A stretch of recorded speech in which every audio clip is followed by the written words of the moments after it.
Channel में आप सभी का स्वागत है।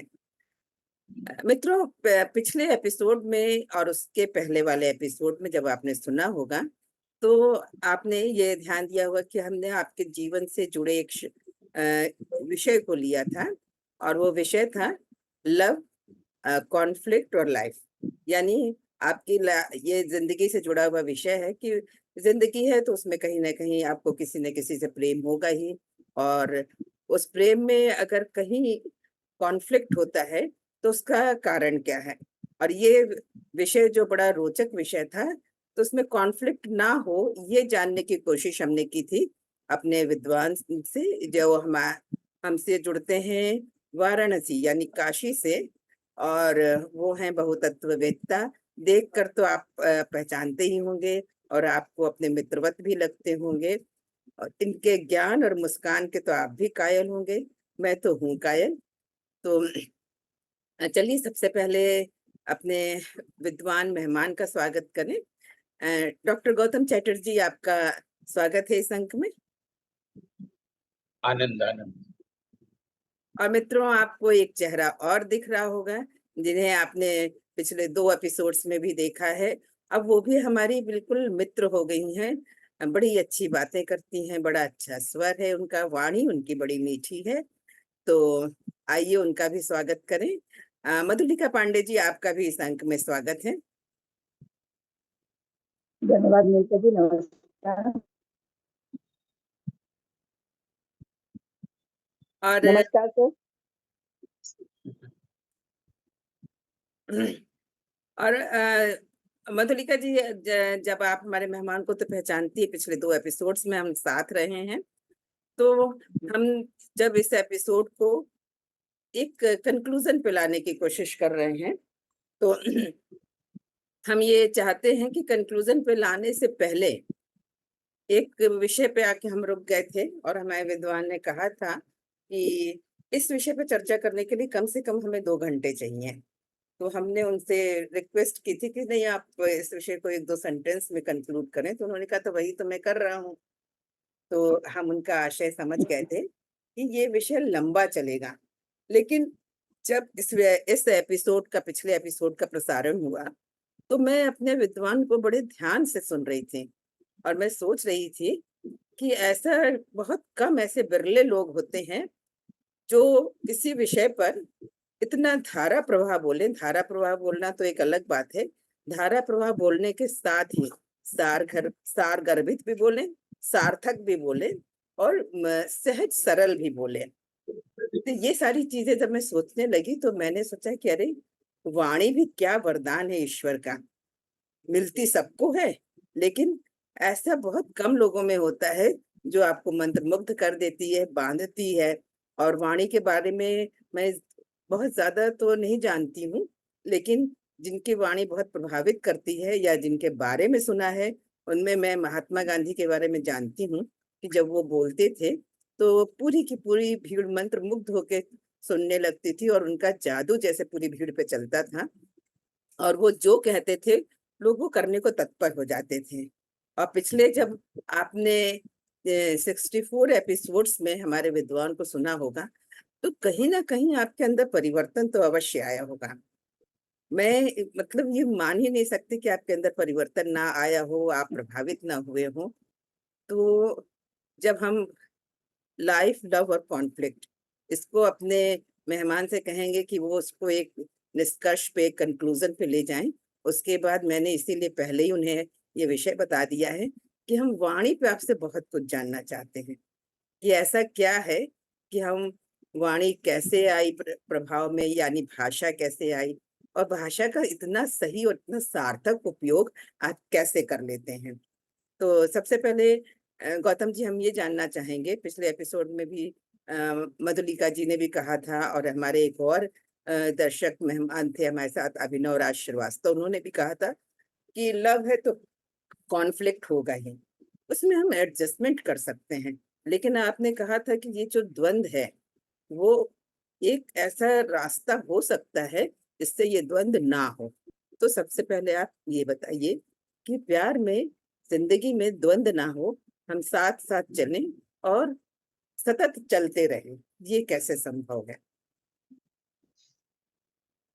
मेनका जी आपका अभिनंदन। मधुलिका जी आपका भी अभिनंदन। और आपने जब कहा था कि 2 घंटे की बात को 2 वाक्यों में विराम दें या उसको कंक्लूड करें या समाहित करें, तो मैंने 2 वाक्यों में कर दिया था, क्योंकि किसी बात को 2 वाक्यों में भी कहा जा सकता है और असंख्य वाक्यों में भी कहा जा सकता है। हम लोग जब मास कम्युनिकेशन में पढ़ते थे तो काशी हिंदू विश्वविद्यालय में, तो हम लोग विद्यार्थियों को कोई एक विषय देते थे और कहते थे सिर्फ 50 शब्दों में लिखिए। विद्यार्थी परेशान हो जाते थे, तो इतने कम शब्दों में कैसे? तो मैं कहता था अगर आप किसी बात को 50 शब्दों में नहीं कह सकते हैं तो 50 लाख शब्दों में भी नहीं कह सकते। इसका जो तत्वार्थ है वो धीरे धीरे वो लोग क्लास में समझने लगे थे, क्यों ऐसा हम कहते थे। फिर उनके रिक्वेस्ट पर हम 50 को 100 कर देते थे, लेकिन उससे ज्यादा नहीं।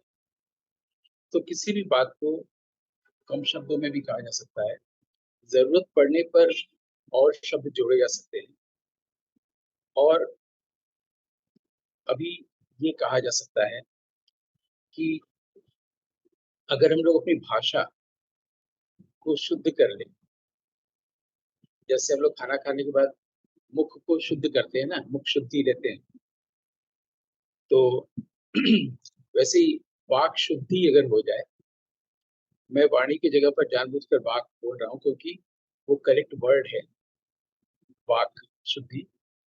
वो अभी थोड़ी देर में स्पष्ट हो जाएगा कि कैसे करेक्ट वर्ड। तो अगर वाक शुद्धि हो जाए तो वाक सिद्धि भी हो जाए। वो कैसे होगी कि जैसे मान लीजिए कि हम लोग पिछले एपिसोड में ये बात की थी कि प्रेम होगा तो द्वंद्व नहीं होगा, द्वंद्व होगा तो प्रेम नहीं। अब इसको, ये क्या करेक्ट वाक्य नहीं है? अब इसको एक पहले सरल वाक्य में बदल दें कि मैं प्रेम करता हूँ। ये सरल वाक्य हुआ, लेकिन ये अशुद्ध वाक्य जो हम लोग को पढ़ाया नहीं जाता है। अब अशुद्ध वाक्य कैसे है? मैं प्रेम करता हूँ, जो करने वाला है वो कौन है? जो वक्ता भी बोल रहा है। अगर ये है कि मैं बोल रहा हूँ, मैं प्रेम कर रहा हूँ, मैं कौन हूँ? तो उत्तर हुआ कि मैं यानी मैं। अब इसमें क्या बोला जाए? तो बहुत मुश्किल से कोई बौद्धिक व्यक्ति बोलेगा कि मैं यानी आत्मा। उससे पहले भी लोग अशुद्ध वाक्य बोलते हैं, मैं आत्मा से प्रेम करता हूँ, मैं आपसे प्रेम करता हूँ पूरी आत्मा के साथ। ये वाक्य भी अशुद्ध है। तो अगर ये कहें कि आत्मा प्रेम करता है, मैं आत्मा हूँ और आत्मा प्रेम करता है, तो भी अशुद्ध है, क्योंकि आत्मा प्रेम नहीं करता है, आत्मा प्रेम है। ये शुद्ध वाक्य, आत्मा प्रेम है। आत्मा एग्जिस्ट नहीं करता, आत्मा एग्जिस्ट करता है, ये अशुद्ध वाक्य। आत्मा एग्जिस्टेंस है, ये शुद्ध वाक्य। आत्मा को मुक्ति चाहिए, ये अशुद्ध वाक्य है। आत्मा मुक्त है, इनमेट नेचर में ही आत्मा मुक्त है, आत्मा शुद्ध है, आत्मा शक्तिशाली है, आत्मा प्रेम है, आत्मा सत्य है, आत्मा आनंद है। ये एकदम परफेक्ट सेंटेंस, ठीक है? ये शुद्ध वाक्य।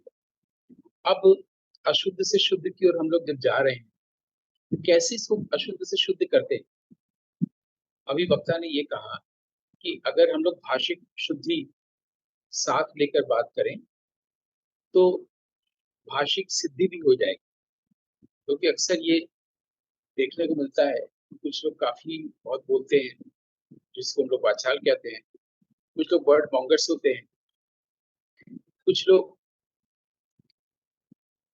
कम बोलते हैं, प्रभावशाली होता है, कुछ लोग कम बोलते हैं, प्रभावशाली नहीं होता है, कुछ लोग धारा प्रवाह बोलते हैं, सारगर्भित होते हैं, कुछ लोग की वाणी को सुनना अच्छा लगता है। अब हमने कहा कि वाणी की जगह वाक, तो वो जानने की चीज है कि दरअसल वाक अपने आप को व्यक्त करती है।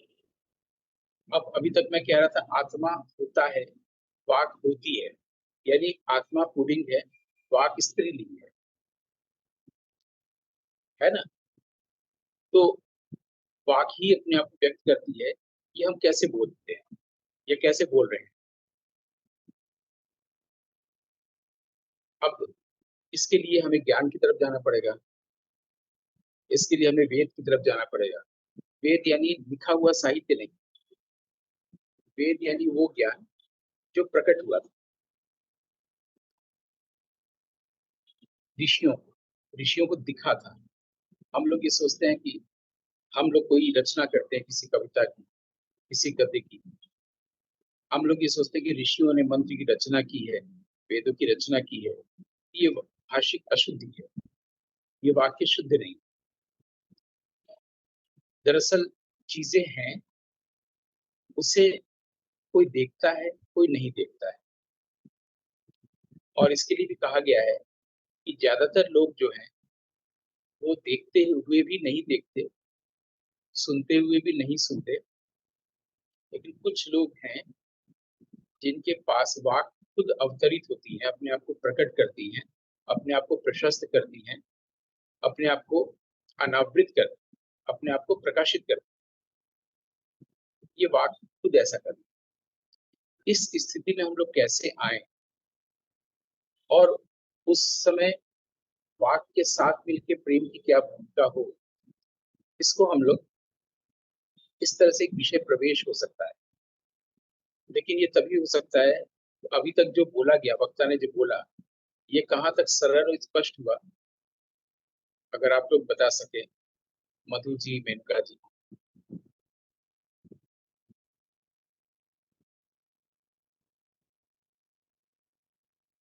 म- मधुलिका, मैम सर बताइए अभी आपको कहाँ तक इनकी बातें स्पष्ट हुई और कहाँ तक आप सहमत हैं या कुछ जिज्ञासा अगर है आपके अंदर तो वो बताइए।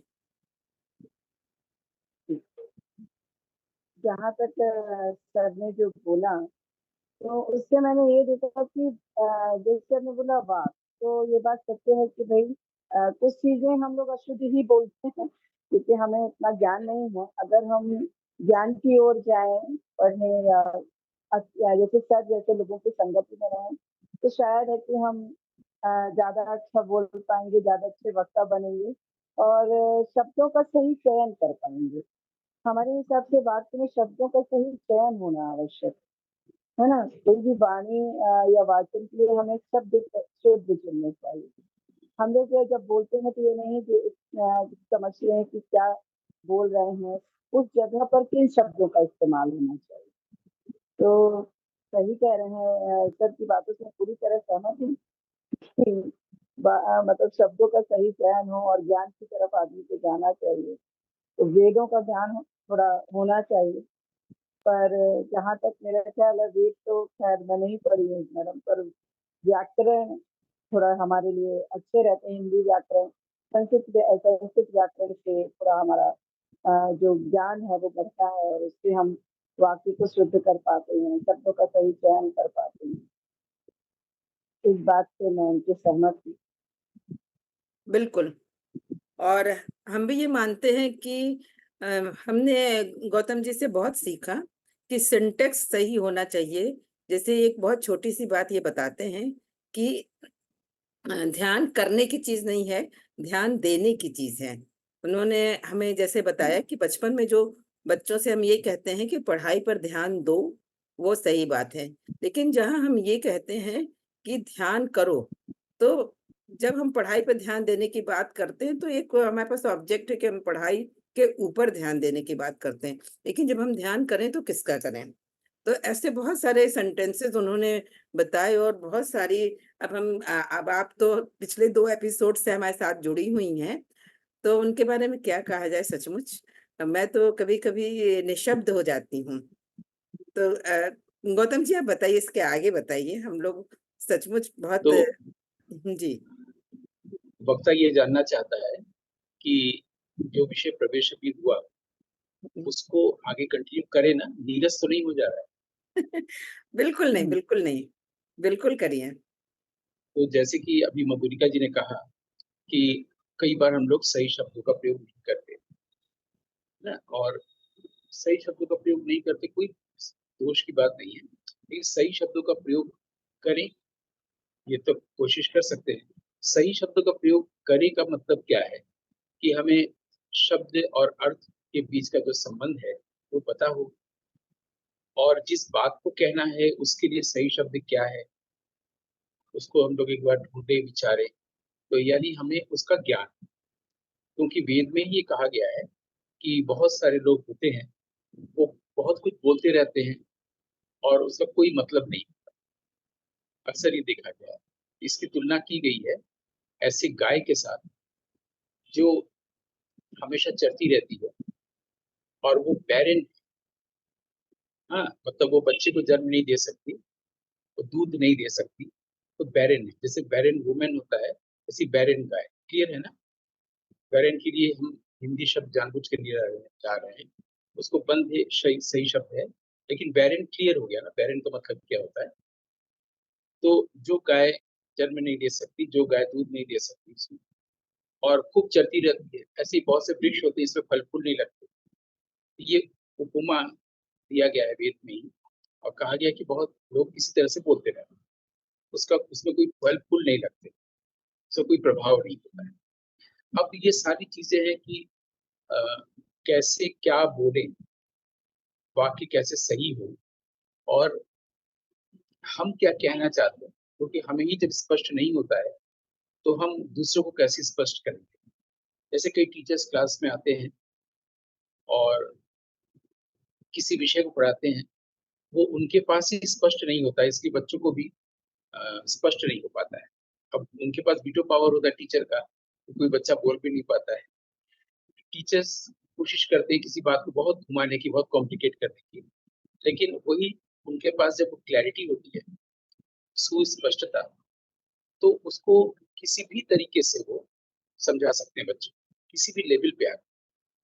जैसे मान लीजिए कि अ, हम लोग दिल्ली में हैं तीनों लोग, और वहीं पर एक जगह पर तीनों लोग खड़े हैं, और चौथा आदमी आया और आकर हम लोगों से पूछा कि हमको कुतुब मीनार जाना होगा तो किधर से जाए। तो जो नहीं जानता होगा वो भी कई तरीके से रास्ते बताएगा कुतुब मीनार की, और अगर हम लोग जानते हैं कि बस पास में 1 किलोमीटर पर है तो हम लोग आराम से बता देंगे, और अगर वो छोटा बच्चा होगा तो छोटे बच्चे की तरह से बता देंगे, क्योंकि हमें तो क्लियर ही है।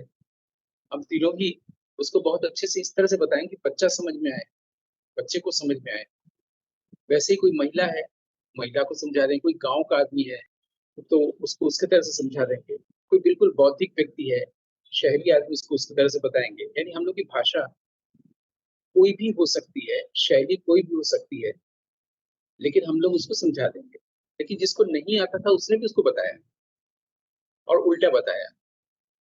तो जब उसको पता नहीं तो उसे बताया क्यों? यही अज्ञान या अहंकार होता है। वो ये नहीं कहा कि मुझे नहीं मालूम, उसने बताया और गलत बताया, ये बताने के लिए कि अगर मैं कहूंगा मुझे नहीं मालूम तो अ, मेरी कोई प्रशंसा नहीं रहेगी। ये संसार में, समाज में ये होता है। तो हमारे यहाँ वाक को वाणी की देवी कहा गया है। अब थोड़ा सा हम लोग वेद की ओर भी चल सकते हैं, क्योंकि अ, वेद की प्रशंसा सभी करते हैं, और वेद को कोट भी कई संस्कृत के अध्यापक विद्वान करते रहते हैं, उसके श्लोक भी बताते रहते हैं, लेकिन तब भी हम लोग को वो कठिन लगता है और हम लोग को समझ में नहीं आता। तो हम लोग थोड़ी सी ऐसी बात करते हैं अभी, जिससे थोड़ा सा वेद में प्रवेश भी हो जाए और समझ में आ जाए कि वेद कैसे हमें अ, हमारी मदद करता है। तो वेद में हम लोग सिर्फ ये जानते हैं कि वेद 4 प्रकार के होते हैं। पहला ऋग्वेद है। अब ऋग्वेद में, ऋग्वेद को सरल रूप से सिर्फ इतना भी हम लोग समझते हैं कि जैसे कई चैप्टर्स होते हैं, वैसे उसमें कई बुक्स हैं। ऋग्वेद को ही कई सारे भागों में बांटा गया है, नहीं तो उतना सारा कैसे पढ़े, कैटेगराइज किया गया है, तो उसको मंडल कहा गया है। और हम लोग को प्राचीन शब्दावली से बिल्कुल भी परेशान नहीं होना चाहिए, क्योंकि उसको आधुनिक शब्दावली के साथ ही बता रहे हैं। जैसे कोई एक किताब किसी ने लिखा, धर्म ग्रंथ है, और उसमें 10 बुक्स है, तो हम लोग समझ जाएंगे कि वो 10 चैप्टर्स, इसलिए इसको बुक्स लिखा गया है। वहां पर बुक का मतलब अलग अलग छपी हुई किताबें नहीं, उसको कई अध्याय कह सकते हैं, तो उसको मंडल कहा गया है। इसमें 10 मंडल है ऋग्वेद। अब हर एक मंडल में कई सूक्त हैं। सूक्त का मतलब होता है शोभन वचन, यूलॉजी, अच्छी बात है। और चैप्टर्स के कई सब चैप्टर्स भी हैं, उसको अनुवाद कहा गया है। तो एक ऋग्वेद है, उसमें 10 मंडल है, हर एक मंडल में सूक्त है, हर सूक्त में कई ऋचाएं हैं, जिसको हम मंत्र कह सकते हैं, जिसे ऋषियों ने देखा। इसकी रचना ऋषियों ने नहीं की, और ये माना जाता है कि उस पुरुष ने किया जो निराकार निर्गुण है, जो ईश्वर है, जो ब्रह्म है, और इसीलिए उसको अपौरुषेय कहा गया वेद। हम लोगों ने इसी रचना नहीं, ऋषियों ने देखा है उन मंत्रों को जब लिखा गया छंद में, तो उसको ऋचा कही गई। ऋच धातु से बना, इसलिए इसको ऋग कहा गया, इसलिए इसका नाम ऋग्वेद पड़ा। ये प्रिमिटिव पीरियड में हम लोग चले जा रहे हैं, और उसके पहले हम लोग को मिला है सिंधु घाटी की सभ्यता, एक सिविलाइजेशन, हड़प्पा आदि की खुदाई। उसमें जो कुछ भी उसके बारे में लिखा है अभिलेख, उसको अभी तक पढ़ा नहीं जा सका है, क्योंकि उस लैंग्वेज को डिसाइफर नहीं किया जा सका। तो कैसे भाषा बनी होगी, जो आपने शुरू में ही प्रश्न किया है, उसको थोड़ा सा बता दें कि किसी बहुत पीछे जाने की जरूरत नहीं है। हम लोग घर में कोई छोटा बच्चा होता है, वो जब बोलना शुरू करता है तो बिल्कुल स्पष्ट नहीं बोल पाता है, तो तुतला के बोलता है, और अपनी ओर से चीजों का नामकरण करता है, टेबल, चेयर, खिलौना, जो कुछ भी है, उसको पता नहीं किसको क्या कहते हैं, वो अपनी ओर से किसी चीज को कुछ बोलता है। तो जैसे कि दूध को मम्मम बोल सकता है, कुछ भी बोल सकता है, तो बड़े लोग समझ जाते हैं कि वो मम्मम किस चीज को कह रहा है। तो इसको हम लोग थोड़ी देर के लिए कह सकते हैं कि उस बच्चे के लिए जो भी वो बोल रहा है, उसको पता नहीं, अपनी ओर से नामकरण कर रहा है। इसको साहित्य की भाषा में कहते हैं प्राकृत। प्राकृत, उसकी प्रकृति जैसी है वैसी वो बोल रहा है, इसलिए उसका नाम रखा गया प्राकृत। अब एमए क्लासेस में जब प्राकृत पढ़ाया जाता है, या भाषा शब्द पढ़ाया जाता है, ध्वनि पढ़ाया जाता है, तो उसको और डिटेल में पढ़ाया जाता है। लेकिन अभी हम लोग छोटे बच्चे की बताएं कि अभी तो हम लोग सिनेमा में देखते हैं कि लता जी ने गाना गाया है और आशा पारेख पर्दे पे दिख रही है, तो उसको वो लिपसिंग कर रही है, मिला रही है, वो जो गा रही है उसके शब्दों को मिला रही है। तो हम लोग को लगता है कि आशा पारेख ही गा रही है। आमतौर पर जो पहली पहली बार कोई बच्चा फिल्म देखने जाता है, तो उसको लगता है वही गा रही है ना। तो लिपसिंग होता है, तो लिस्पिंग भी होता है। लिस्पिंग यानी कि बच्चे का तुतला। तो वो जो भी शब्द गढ़ रहा है, जो भी वाक्य बोल रहा है अस्पष्ट, अधूरा, उसको हम लोग थोड़ी देर के लिए प्राकृत कह सकते हैं। उसी तरह से प्रिमिटिव पीरियड में, शुरू के दिनों में, आज भी शुरू के दिनों में भी लोग जब आपस में बात करते थे, तो मान लीजिए उनको किसी बात को कहने के लिए शब्द नहीं मिलता था, तो साउंड से बोलते थे। साउंड से भी पहले जब उनको अपनी बात कहनी होती थी, अब गुफाओं में रहते थे, तो नाखूनों से खरोच खरोच से दीवार पर चित्र बनाने की कोशिश करते थे, ताकि लोगों को पता चल जाए कि उन्होंने शेर देखा, जंगल देखा, हिरण देखा, क्या देखा। आपस में तो खरोच खरोच से बता देते, जो आज भी मिलता है, जिसको हम लोग गुह्य चित्र कहते हैं। आज भी बहुत जगह मिलेगा। काशी के पास मिर्जापुर है, वहाँ की गुफाओं में आज भी वो चीज है, जो संरक्षित भी किया गया है। गुह्य चित्र मैंने गुफा, गुफा को गुह्य कहते हैं गुफा को संस्कृत। क्या कहते हैं? गुह्य, अच्छा। गु ह आधा य, गुह्य, गुह्य कथन, गुप्त कथन। तो गुप्त ये भी हुआ कि हमारे भीतर क्या गुप्त है, और बाहर कोई पत्थर है आदि का बना, तो उसको गुफा कहते हैं। गुफा उसको भी कहते हैं जहाँ पर महापुरुष लोग, साधक लोग साधना करते हैं। जैसे कभी आप लोग कभी काशी आएंगे तो मैं एक जगह दिखाऊंगा, जिसके बाहर लिखा है कि ये तुलसीदास जी की गुफा, जहाँ पर उन्होंने विनय पत्रिका की रचना की, तो गुफा ही लिखा हुआ है। ये गुफा ही कहते ही। गुफा का मतलब वही नहीं जो हमेशा पहाड़ों पर होता है, जहाँ कभी शेर रहते हैं तो कभी साधु संत लोग तपस्या करते हैं। ये बचपन से हम लोग के पास इमेज दिया गया है। गुफा उसको भी कहते हैं जहाँ पर कोई भी अध्यवसायी, लेखक या साधक साधना करता है। सारस्वत साधना जब करता है तो तुलसीदास कहलाता है कि एक कमरे में बैठ के वो सारस्वत साधना कर रहे हैं। और उसको हम लोग फिर बाद में इस तरह की भाषा देते हैं कि स्वयं राम जी ने आकर उनसे लिखवाई, है ना। तो राम जी ने आकर लिखवाई का मतलब यह है कि जो उनका चित्त है, जो उनका उनके भीतर का सत्य है, सत्य ने लिखा। और ये सही भाषा है, क्योंकि तुलसीदास जी ने नहीं लिखा। तुलसीदास जी एक नाम और रूप है। तुलसीदास जी के भीतर जो प्रकाश है, जो सत्य है, जो ईश्वर है, जो राम है, वो नहीं, लिखा। आपने उनके आपने मतलब क्या कहा, हम उसको समझे नहीं। सत्य में लिखा मतलब हम समझ नहीं पाए इस वाक्य को। मतलब लोग कहते हैं ना कि रामचंद्र जी ने खुद आकर के तुलसीदास जी से लिखवाया। कई बार हम लोग ऐसे ऐसी भाषा में बोलते हैं ना कि वाल्मीकि ने नहीं लिखा, रामचंद्र जी ने, राम ने खुद लिखा, या कृष्ण ने खुद आकर के उस रूप में अपने आप को व्यक्त किया। कई बार ऐसे भी हम लोग बोल जाते हैं कि ये भगवान ने खुद आकर के माध्यम से लिखा, ऐसा बोलते हैं ना। हम्म। अक्सर भी ऐसे पूरा करते हैं। जब जयदेव ने गीत गोविंद लिखा था, उसके बारे में कहानी भी है कि वो कई बार आकर वो रुक गए और आगे का छंद नहीं तय कर पा रहे थे। तो वो आमतौर पर ऐसा होता है, खाना खाने से पहले बाहर सरोवर में लोग नहाने जाते हैं, नहा के आते हैं, खाना खाने बैठ जाते हैं। उससे उसके बाद फिर आगे चलेंगे, वो वाक्य नहीं बन रहा है, गीत नहीं बन रहा है, गीत गोविंदम में। जब वो गए तो फिर उनकी पत्नी ने देखा कि वो आके नहा के खाना खाने नहीं बैठे हैं, वो फिर आगे लिखने लगे हैं। तो शायद उनके जहन में कोई बात आ गई होगी, तो इसे लिखने लगे, कोई बात नहीं, फिर खाना खा रहे हैं। वो खाना तब तक परोसने लगी। फिर देख रही है कि वो दरवाजे से जयदेव प्रवेश कर रहे हैं और सीधे खाना खाने आ गए। तो बोले कि आप लिखने के बाद फिर बाहर चले गए थे क्या? बोले मैं भीतर आया ही नहीं, मैं तो भी नहा के आ रहा हूँ, बस खाना खाएंगे। तो फिर आप लिख नहीं रहे थे? बोले नहीं, मैं तो लिख के लिख लूँ क्या, मुझे आगे मुझे कोई बात आई नहीं रही थी, पहुंच ही नहीं रही थी। मैंने सोचा बाद में कभी करेंगे। तो बोला कि लेकिन अभी तो आप लिख रहे थे। बोला अरे मैं तो बाहर से आ रहा हूँ, मैं कैसे लिखूंगा। तो बोला देखिए जाकर, तो वो जाके देखते हैं, जो जहाँ पर वो रुक गए थे उसके आगे की चीज को लिख गया है। तो वही उसको इस ढंग से लोग देखते हैं कि ईश्वर खुद आकर के उसके आगे की बात लिख के, जयदेव का ही रूप लेकर। तो ऐसे ही कई जगहों पर ऐसे कई दृष्टांत मिलेंगे।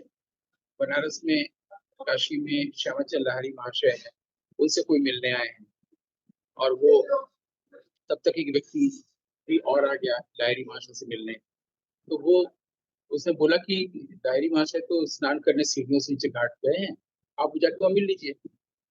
वहां से मिल के लौटा, देखा कि यहाँ भी बैठे हुए हैं। बोले मैं तो वहां मिल के आ रहा हूँ।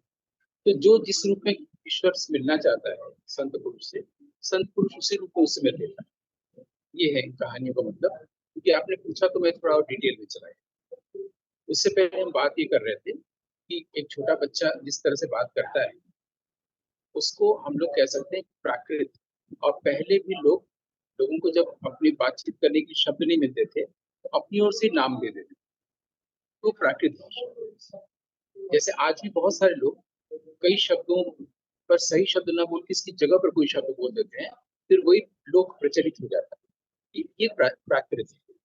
तो सबसे पहले अगर हम लोग कहें तो भाषा प्राकृत रूप में आई, फिर उसमें से निर्दिष्ट शब्द, सही शब्द के लिए सही अर्थ निर्धारित किया गया और इसको रिफाइन किया गया, जिसको संस्कृत कहा। अच्छा। ठीक है, उसको सही रूप दिया गया संस्कृत। फिर वो प्राकृत के बाद संस्कृत पर काफी दिनों तक चला। धीरे धीरे फिर समय के लोग में वो फिर बिगड़ गया, उसको अपभ्रंश कहा गया। फिर अपभ्रंश के बाद अवहट्ट हुआ, इस तरह से भाषा का विकास। लेकिन आज हम लोग जब कुछ भी बोलते हैं उसमें फल फूल नहीं लगता है, भाव नहीं होता, तो उसको हम लोग कह सकते हैं कि प्राकृत भाषा है। हालांकि प्राकृत भाषा से भी प्रभाव उत्पन्न किया जा सकता है, लेकिन हम लोग को उसका अर्थ नहीं पता होता है, या हम लोग को उस अर्थ को दूसरों तक कम्युनिकेट करना नहीं आता है। और हम लोग ये बात कर रहे थे कि अगर सही शब्द का प्रयोग किया जाए तो कम्युनिकेट भी हो जाएगा। ये नहीं सोचना चाहिए कि ये कठिन हो जाएगा, सामने वाले को समझ में आ जाए।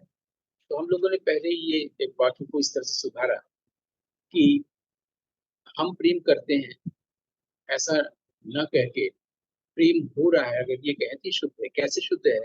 जैसे हम हवा नहीं चलाते, हवा बहती है, नदी बहती है ना, धूप आती है, हम धूप को नहीं करते। तो करने की भाषा में हम लोग क्यों बोलने जाते हैं कि हम प्रेम करते हैं? यानी कोई है कर्ता, कर्ता यानी कि उसके पास कर्तृत्व भाव है, जो करने वाला है, और ये ईगो है जो एग्जिस्ट ही नहीं करता। जब हम लोग ज्ञान की दुनिया में आगे जाएंगे तो पता चलेगा कि ईगो ही है जो तकलीफ लाती है, और कोई भी हमारे जीवन में ट्रबल नहीं ला सकता। हमारे जीवन में कभी भी ट्रबल नहीं आ सकता, या हमें कभी कोई ट्रबल नहीं कर सकता, ट्रबल की स्थिति नहीं ला सकता। तो फिर लाता कौन है? हमारा अपना माइंड, हमारा अपने इमेजिनेशंस, हमारे नोशंस, हमारे डिजायर्स, हमारे फियर्स। तो संसार में जो कुछ भी है, कोई भी हमें कभी ट्रबल में नहीं ला सकता। सिर्फ हमारा ही अपना ये जो माइंड है, डिजायर है, फियर है, नोशंस हैं, और जो कंसेप्ट्स हैं, वो ट्रबल में हमें ला सकते हैं, लाते हैं, वरना हमें कभी ट्रबल हुई ही नहीं। इसलिए ज्ञान अगर पता चल जाएगा, तो हम जो है वास्तव में, अगर हम पीस हैं, अगर हम लव हैं, अगर हम ट्रुथ हैं, तो हम हमेशा ट्रुथ के साथ ही रहेंगे। और वो इतना शक्तिशाली है कि उसके आगे, जैसे शेर के सामने अगर कोई बकरी या कुत्ता आ जाए तो खुद डर जाएगा। तो ये इतना शक्तिशाली कि उसके आगे से ईगो इस तरह से गायब हो जाता है, जैसे वो एक भूत हो। जैसे भूत एग्जिस्ट नहीं करता लेकिन डराता है, वैसे ही ईगो भी है, वो बिल्कुल उड़ जाता है, गायब हो जाता है शेर को देखते ही। तो हम लोग वेद में जा रहे थे, तब तक बीच में प्रश्न आ गया, इसलिए डिटेल में जाना पड़ा। अच्छा है। तो वेद में हम लोग जान रहे थे कि वेद को भी पढ़ सकते हैं हम लोग, जो 10 मंडलों में है। हर मंडल में कई सूक्त हैं, शोभन वचन है, हर सूक्त में कई ऋचाएं हैं या मंत्र है। बस इतनी सरल सी चीज है। 2 ऐसे सूक्त हैं जिसमें वाक पर बात की गई, वाणी। और जब हम इसको पढ़ने जाते हैं तो हमें कई नए शब्द पता चलते हैं, और पता चलता है हम लोग कई शब्द गलत बोलते हैं, जैसे सरस्वती, लक्ष्मी आदि आदि। लेकिन जब हम लोग ज्ञान की दुनिया में जाते हैं, तो अब पूरे ऋग्वेद के 10 मंडलों में वो 2 सूक्त कौन है? तो हम लोग को सारे मंडलों में ढूंढने की जरूरत नहीं है, सिर्फ 10वें मंडल में ही 2 सूक्त हैं। पहला 71 नंबर का सूक्त और दूसरा है 125 नंबर का सूक्त। 71वें नंबर का जो सूक्त है उसको हमारे यहाँ ज्ञान सूक्त कहा गया है, और 125 नंबर का जो सूक्त है उसे हमारे यहाँ वाक सूक्त कहा गया है। मेरे जबकि दोनों में ही दी गई है। मेरे हाँ, हिसाब कुछ कह रही है मेरे को। समय कम बचा है, तो इसीलिए हमने सोचा कि अभी 1 डेढ़ मिनट हमारे पास है। तो आपने जो कहा, तो हमने बात प्रेम से शुरू की और नेत्र वाक जी, से। मैं थोड़ा-सा आपको रोक बिल्कुल, क्षमा बिल्कुल। चाहती हूँ हम आप ही को प्राइवेसी में। इनवाइट करते हैं अभी। मुझे सर से एक प्रश्न पूछना है। हाँ, बिल्कुल, बिल्कुल। एक प्रश्न चाहिए। जैसे मैं हिंदी पढ़ाती हूँ बच्चों को। मैंने देखा है कि अब अपनी भाषा फिर भी थोड़ी शुद्ध है, हम लोग कोशिश करते हैं। पर आजकल के बच्चों का जो कहना चाहिए शब्दों का चयन है या है, वो बिल्कुल अच्छा नहीं है। और मैं चाहती कि जो मेरे विद्यार्थी हैं, वो कम से कम जब हिंदी बोलें या कहीं कुछ लिखें तो उनमें उनके शब्दों का चयन अच्छा हो, वो अच्छे शब्दों का प्रयोग करें। तो उसके लिए मैं कैसे उन्हें सिखाऊँ? क्योंकि जो वो बुक से पढ़ते हैं वो तो रट लेते हैं, या फिर मैं लिखा दूँ वो रट लेते हैं, लेकिन वो स्वयं को कैसे डेवलप करें? मधुलिका जी ने और वही जिनके लिए आप हम मैं आपसे पहले रिक्वेस्ट बात करेंगे कि आप बहुत है, जल्दी 1-2 सेंटेंस में खत्म करो क्योंकि मुझे नहीं समय खत्म के करने अभाव है। से ये है कि हम लोग यहाँ तक आए हैं, इसके आगे की बात अगले अंक में कर सकते हैं। हाँ, बिल्कुल, क्योंकि वो आपके उत्तर से संतुष्ट हों, हम भी यही चाहते हैं। मधुलिका जी, आपको अगले अंक में हमसे फिर जुड़ना पड़ेगा अगर आपकी जो जिज्ञासा है। लेकिन मधुलिका जी, आप भी मानती होंगी और हमारे दर्शक भी मानते होंगे कि शायद वाक पर या वाणी पर हमने इतना कभी नहीं सोचा होगा, आज जितना जो है हमारे मेहमान डॉक्टर गौतम चैटर्जी ने बताया। तो डॉक्टर गौतम चैटर्जी, आपका इस अंक में आने के लिए और सचमुच बहुत रोचक और अद्भुत जानकारी देने के लिए हृदय से धन्यवाद। आनंद